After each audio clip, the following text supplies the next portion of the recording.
వాలంటీర్లు రాష్ట్ర వ్యాప్తంగా రాజీనామాలు చేస్తున్నారని హోరెత్తించారు. తీరా చూస్తే మొత్తంగా 10,000 మంది కూడా రాజీనామాలు చేయలేదు.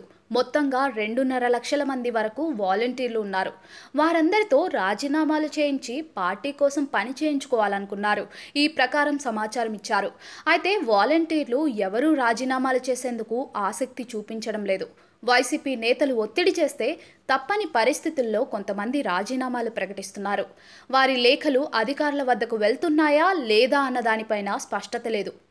రాజీనామాలు చేస్తే తమ భవిష్యత్ ఏమిటని ఎక్కువ మంది ఆందోళన చెందుతున్నారు. ప్రభుత్వం మారితే రాజీనామా చేసిన వాలంటీర్లకు అసలు భవిష్యత్తు ఉండదు. ప్రభుత్వం మారకపోయినా రాజీనామాలు చేశారు కాబట్టి మళ్ళీ తీసుకోవాల్సిందే. ఎప్పటికీ తీసుకుంటారో ఏం చేస్తారో తెలియదు.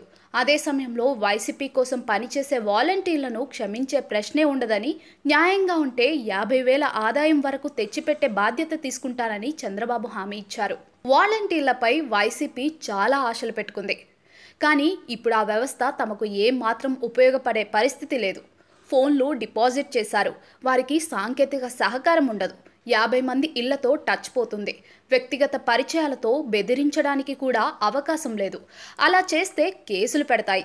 రాజీనామాలు చేయడం కన్నా ఇంట్లో కూర్చుంటే డబ్బులు వస్తాయని, ప్రభుత్వం మారితే ఏదో ఆదాయ మార్గం వస్తుందన్న ఆలోచన వారిలో పెరుగుతోంది. అంటే వాలంటీర్లు వైసీపీకి రివర్స్ అవుతున్నారన్నమాట. ఇది ఆ పార్టీకి ఇబ్బందికరమే.